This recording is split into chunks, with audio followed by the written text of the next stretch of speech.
Colombia. Colombia has quite the reputation, doesn't it?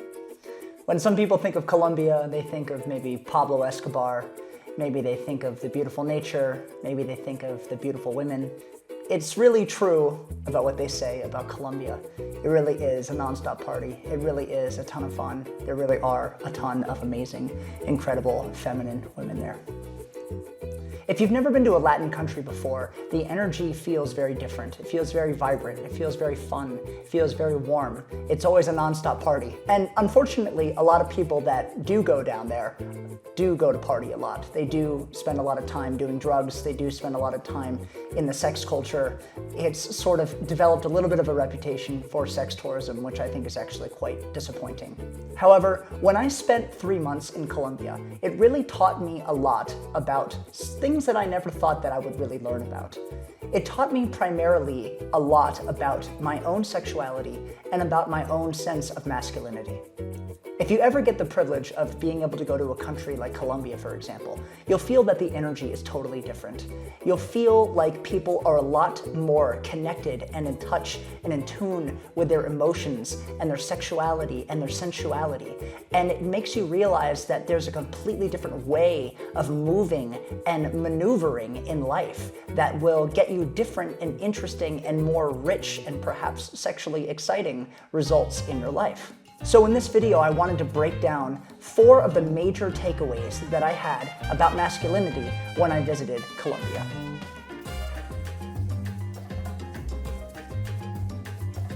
So the first takeaway is that sexuality and sensuality is not necessarily something that you do in the bedroom. It's a way of life.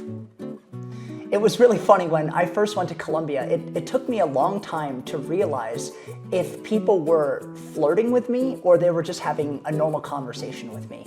It really took me by surprise as to how friendly people were in general, and especially a lot of the women that were there. There was a lot of touching, there was a lot of smiling, there was a lot of eye batting, there was a lot of name calling, like pet name calling, and I didn't know how to react to it at first. I didn't know if it was them trying to get something from me, or them trying to sell me something, or them trying to date me, or them trying to just be nice in general. It took me some time to really sort of recapitulate myself to what the energy was that I was experiencing. So one of the things that I was experiencing in terms of this sensuality is that the proximity of distance between people in Colombia is a lot closer. It's totally normal for people to kiss each other on the cheeks or to call random strangers mommy or papi, these kind of sexual terms of endearments that are kind of a joke when they say, oh, call me papi. They actually call each other those things if you're ordering a coffee or something like that. And I thought that that was the strangest thing when I was there. I'm like, why is this person calling me papi? You don't even know my first name. But what was really endearing about that was that there was really a sense of a desire to make another person feel like an important part of their family. They called them familial names. And I got a similar experience to that when I was in China. They call each other Gugu, which means older brother, or Jiejie, which means older sister. And they do use those terms of endearment as well. But with the Colombians especially, they use the terms of endearment as well as the warm and sensual type of energy that goes with that name calling as well. So your average dating coach is going to tell their clients, or any dating coach that actually knows what they're talking about, they're going to tell their clients that they need to establish some form of touch. That the old axiom goes, if you don't touch her on the first date, you're not going to get a second date.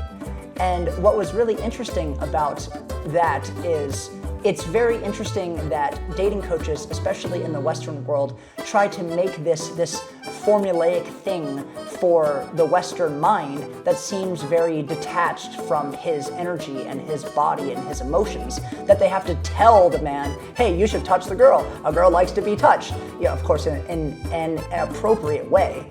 But it's very interesting to me that needs to be told to people, that in order to establish some kind of stronger, more intimate connection, that you need to go touch somebody, right? But with Colombians, for example, they're always touching everybody. It's the touching the face, the touching the shoulder, the touching of the elbow. Everything is always about touching one another. And so they're already establishing that type of intimate contact, which demonstrates energetically to the other person that they themselves are more comfortable in their own energy. They're comfortable in their body. They're comfortable in their expression of sexuality and sensuality. So another important point that I want to bring about the idea of sensuality is that sensuality isn't something that you only do in the bedroom. It's not necessarily just about your intimacy. It is a way in which you carry yourself. Latin culture has a very sexual undertone, where everything that they say has a sexual innuendo. Every movement, every kind of conversation has that underlying sexual innuendo when they're having a conversation with each other.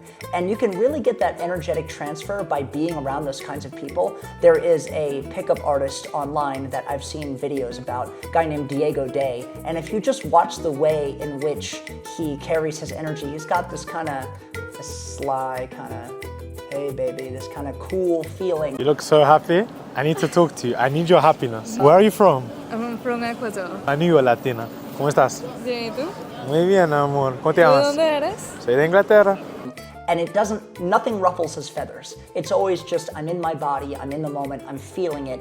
And if you've never been to a Latin country before, especially places like Colombia, you'll not necessarily know what I'm talking about. But by adopting that kind of energetic expression, by adopting that kind of energetic frequency and transferring that energetic frequency to other people, they will really pick up on the sense that you have a sense of sexual competency in the way in which you carry yourself in the world. So as a Westerner watching this, you may get the sense that people in the Western world are a little bit more closed off. If you're talking to a woman that clearly isn't interested in you, she's going to give you short answers. She's going to not look at you in the face. She's going to be direct about her answers. She's not going to tease. She's not going to ask more questions. She's going to verbally and energetically and physically show that she's closing herself off to you. However, there's not really an off switch in Latin countries. It's always open, irrespective of who you're talking to and irrespective of your sexual commitments to one another. And so this is where I think Latin countries get a pretty bad reputation for when it comes to a sense of infidelity, especially when it comes to the men. Not to say that all people in Latin America have unfaithfulness, but there is a little bit of a reputation for people that live in those parts of the world. So to sum this up, with sexuality and sensuality being a way in which you carry yourself in the world, this is a way in which you command your energy. This is an energetic transfer. It is a way in which you demonstrate to other men and other women your competency with your own sexuality, your competency with your own energy, and your competency to be able to maneuver in the world by being an influential and powerful person. And being in touch with your sexuality and being in touch with your sensuality is really going to amplify your ability to show up in the world as a powerful person that makes impacts and makes changes and gets what they want. So, with that being said, here is the second part of the things that I learned about while being in Colombia about masculinity. And that is the level of your comfort with your sexuality and your sensuality is going to directly translate to how attractive you become to the opposite sex. You know, it was really funny to me when I was in Colombia. I never considered myself an awkward person. I always considered myself a quite gregarious person, somebody that's genuinely interested in other people, somebody that's pretty happy with the way that his body looks, somebody that's pretty confident in the way that he moves and his posture. But what was really funny was that being in Colombia made me hyper aware of how disconnected I was from my body. When I started to do dance classes, you know, I could move a little bit, but the way in which they moved was incredible. It was almost mesmerizing to where I would watch them and I would just be in awe with how they moved their body. So intimate, so present, so raw, so vulnerable, so in the moment with how they express their energy with one another, that it sort of made me insecure in a way. I said, wow, I can't move like that. That's incredible that you're able to translate that kind of oozing of this sexual energy out in the way in which you move, and getting that reality check about how I carried myself with my own sexual energy in my life made me reflect on the way in which other gringos were carrying themselves as well. And I just had to laugh because I saw a lot of these guys, they were these kind of taller, lumbering, boxy looking dudes that kind of awkwardly stood in the corner, and maybe if a song that they liked started, they would jump around and dance around. They had no sense of movement, they had no groove, they had no rhythm. And it was really funny to me that people from those cultures, people from the West, for example, seem to be very disconnected from their bodies, very disconnected from their sexual energy, very disconnected from their hearts. And it really translated in the way in which they moved their bodies. It really translated in the way in which they walked. I could see that their posture slumped. I could see that they kind of walked nervously. I could see that they weren't comfortable really showing up and expressing their sexuality and their sensuality and their intimacy with their self in the way in which they dance, in the way in which they move. And the more intimacy that you have in that kind of sexual energy, the more attractive you're going to become to those women. And I actually saw one of the guys that was there who was a very competent dancer who came from the United States, and the way in which these women's eyes lit up, they're like, wow, this guy gets it, he can move me, he can make me feel good. And this is an expression of masculine leadership, because if you're connected with your body, if you're connected with your energy, and you're confident in the way in which you move your body and your energy, that's going to allow the feminine to come up and let her be led by you and your own energy yourself. So with that being said, the deeper that you dive into the comfort of your sexuality, the deeper that you dive into your sensuality, the more attractive you're going to be. And there's a direct correlation also with how flexible you are in your body and how flexible you are in your life. It's very interesting if you've ever seen a gymnast and they can move in such graceful and easy ways. That generally translates into how easy and gracefully they can move in difficult situations in their lives. And so this inflexibility that a lot of people have from the West shows up in the way in which their energy is, because the feminine flows, the masculine directs. And if we are too rigid and too direct in the way in which we carry our energy, we're not going to find the sweet spot. We're not going to find the sweet spot of direction as well as flow. And the deeper that we get into our bodies, the more flexible we become in our bodies, and the more comfortable we become with our sensuality, the easier we're going to be able to flow in life, the easier our dates are going to flow, the easier our sexual experiences are going to flow, and the easier our lives are going to flow in general. Which leads to my third point about assertiveness. Women love confident, assertive men. They say that time and time again. Everybody says confidence, confidence, confidence is exactly what you need to thrive in your relationships. There's a big narrative going around that says a lot of Western women, they don't want to be whisked away. They can take care of themselves. They don't need a man. They don't need to have anybody lead them or take care of them, that they're perfectly fine themselves. But really, deep down inside, if a man fully is in his masculine essence and really shows up with that masculine essence to lead other people, to lead a woman, to lead himself, every single time, bar none, that woman is going to melt into your masculine presence. That woman is going to melt into your guidance and your competency. And so, fortunately, women in Latin America, they sort of have this natural proclivity for falling into that feminine receptive state a little more than women that come from the Western world. And they're going to expect you to step into your assertiveness. They're going to expect you to take the lead. They're going to expect you to take charge. That's even in the way in which they dance. There is a lead, there's a leader, and then there's a follower. And so the man is the one that leads the dance. And it's the same way in life. The man is the one that leads the vision of the exciting future. And if you're with a conscious and value-oriented, awakened partner, they're going to combine and complement you in your mission and allow her mission as well to be flourished alongside your mission. That's where the real secret sauce comes in. So your mission as a man that is becoming more evolved in his sense of actualization, you're going to find out eventually that you need to learn how to lead with your heart. And what's really cool about being in touch with your emotions and your sensuality and your sexuality is that you're going to naturally fall into the intelligence of the heart. You're going to realize how the heart responds differently from the body. You're going to realize how the heart responds differently from the brain.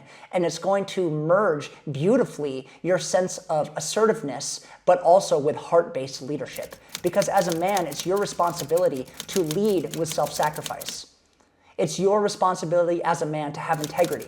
It's your responsibility as a man to be value-oriented and stand up for what's right, even if you're the only one that's standing in the face of opposition. So even if you're a really shy guy and you fear asking a woman out or you fear showing up, going to a country like Colombia is really going to help you get out of your shell, because a lot of the women there are quite assertive and they're going to push you, or at least compel you in some way, to get out on the dance floor and to really move your body and to release the tension that's stuck in your body so that you can learn how to lead yourself better, so that you don't show up inflexibly. And lastly, number 4, we got to talk about the machismo culture. Okay, what is machismo culture? Well, a lot of people that are familiar with machismo culture may have raised a couple eyebrows when I said that I wanted to bring up the machismo culture. But why do I bring up the machismo culture? There is a lot to be learned about the machismo culture, especially with the emasculated Western man. Well, let's first start with what the machismo is.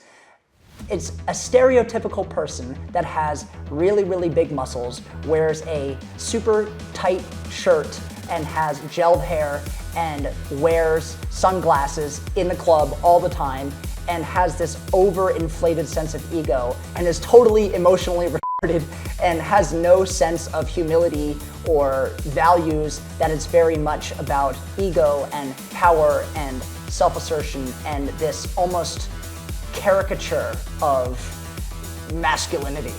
And interestingly enough, I've dated enough Latinas to really get their insights about what they think about these kinds of people. A lot of them have told me that they would much rather settle down with a gringo as opposed to a super machismo, ultra masculine Latin guy.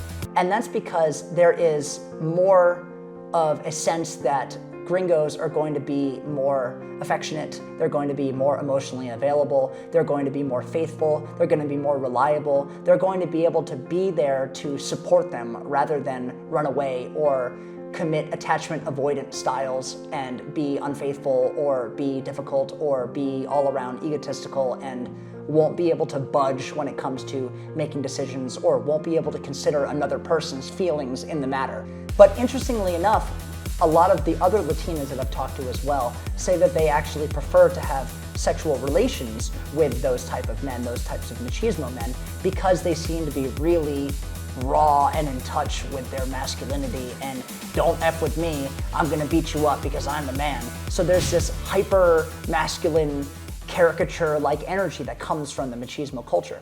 So why do I bring this up? Well, I'm not encouraging emotional unintelligence or sexual irresponsibility. A lot of what we can learn from this machismo culture is this importance of being assertive, this importance of having confidence, and this importance of also developing a little bit of a healthy ego. I think it's better to have a little bit of a healthier ego, and when push comes to shove, you be able to assert yourself rather than be afraid of your ego and kind of kowtow to a bully. And with this as well, when we're deeply in touch with our raw masculine energy and presence, just that type of mindset alone is going to change the way in which we carry ourselves. We're going to want to go work out. We're going to want to become more masterful in our emotions. We're going to want to go out and get something. We're going to want to go out and make something happen.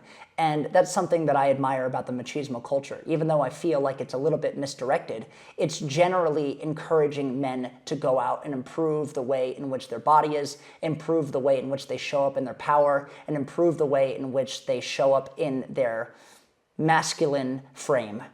And especially with men that have very weak wills and totally low testosterone, having this nice juxtaposition of the machismo culture could really give a lot of men a little bit of a kick in the pants when it comes to how to develop a little deeper sense of masculinity and that kind of almost caricature-like portrayal of a masculine man. So overall, I would say that if you have the privilege of being able to go to these beautiful countries to experience these things, I'm willing to bet that you're going to have very similar experiences. And I'd also recommend to ask yourself about what different countries teach you about your own sense of masculinity and your own sense of energy. You know you're really doing a travel right if you are able to reflect upon what the culture and what the history and what the environment of the country that you're going to can teach you about yourself. A lot of people just go there to have fun stories or maybe have a fling or maybe eat some food or go out in nature or go to some interesting architectural anomaly. But really what I would encourage you to do is to absorb and embrace what a culture can teach you.